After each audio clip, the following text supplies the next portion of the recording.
Hello and welcome to the Astrology in You podcast. I'm Kerry Hourigan and today we'll be looking at the new moon in Virgo coming up on the 27th of August 2022. Firstly, I'd like to begin by acknowledging the original land carers, the Awabakal people, where this podcast is recorded. I give my deepest respect to elders past, present and emerging, and acknowledge sovereignty has never been ceded. Just a reminder, you can get a free mini astrology report that includes a very detailed birth chart from Astrology in You. I created a video to show you how to create a birth chart with transits at astro.com, which is really handy when you're following the astrology.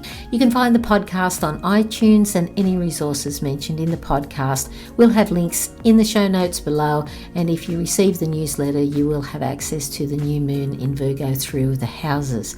Now, as you can imagine, there are countless ways these energies express themselves depending on your individual circumstances. So I put together some general interpretations that will help you understand these powerful energies better. The new moon in Virgo will be happening on the 27th of August 2022 at 4 degrees and 3 minutes depending on your location. So to see where this specifically relates to you, look to the house or life area this will be transiting in your own chart, as this is the area that will be mostly affected. The new phase implies a culmination of a previous old phase to begin a new evolutionary cycle. The new phase is a subjective phase of self-discovery and potentiality, combined with instinctual random impulses, urges and spontaneous experiences. Absolute freedom is required initially that leads to a more intentional direction. In evolutionary astrology, we equate the moon to our ego or our subjective filter. So the new phase and the new moon are a very powerful combination. As we briefly look at the archetype of Virgo, it is a mutable earth sign ruling the 6th house and is ruled by Mercury.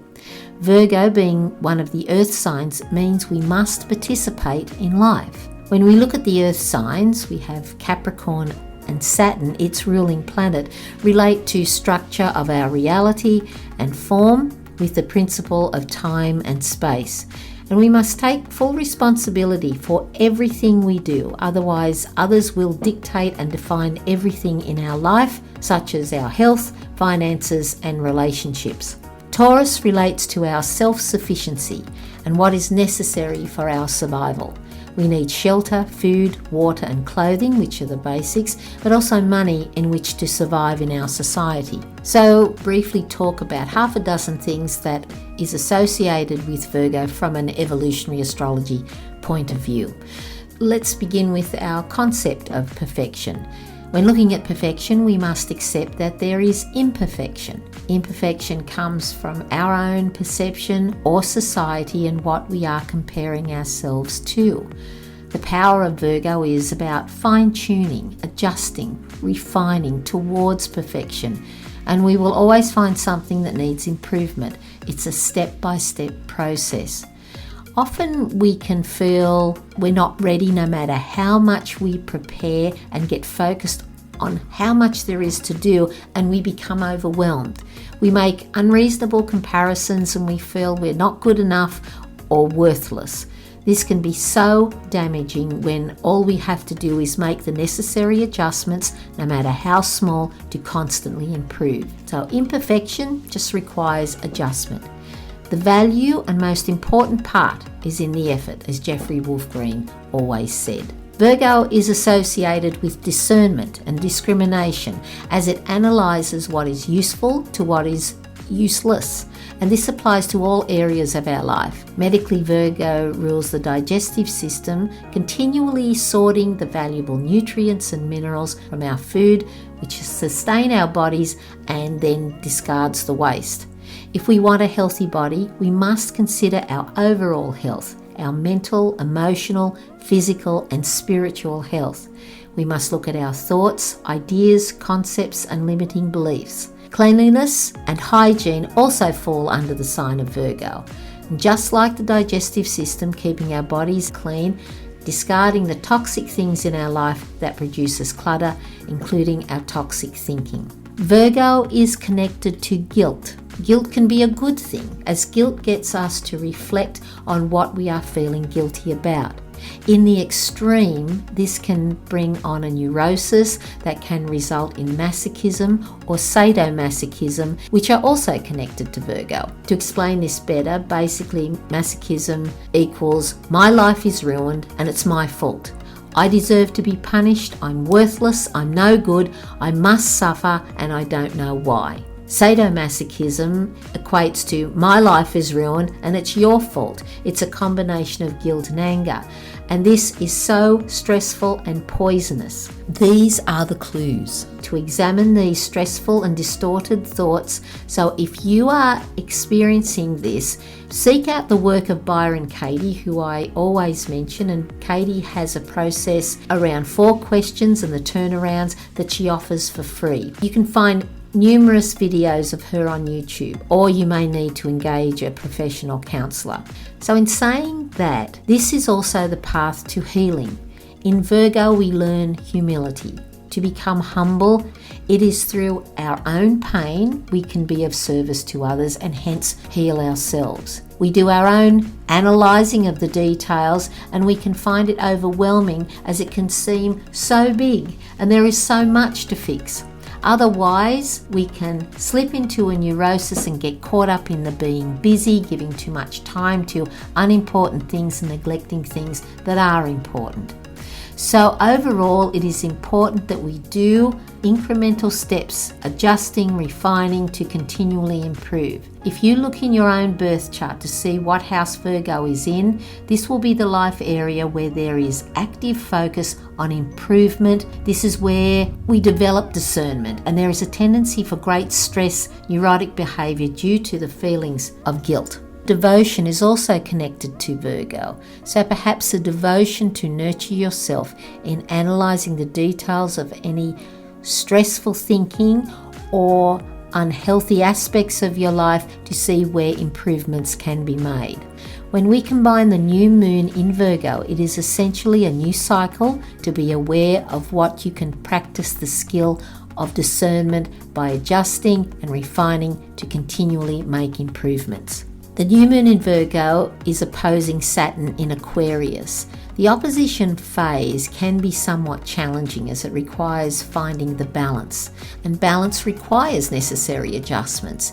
Here we are learning to balance these energies that are constantly shifting. Saturn in Aquarius is finding the new structure to lead us into the future, which is also seen in the Saturn squaring both the lunar nodes as we leave the known and familiar, which is the South Node in Scorpio, and must make our way forward into the unknown, which is the North Node in Taurus.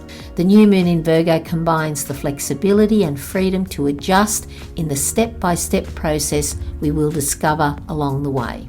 It is highly possible we will encounter things we've never had to deal with before, both on a collective and individual basis. Venus is retrograding in Leo and is also squaring the lunar nodes, helping us to review and revisit our value systems, and this may attract key people to re-experience what needs to be resolved.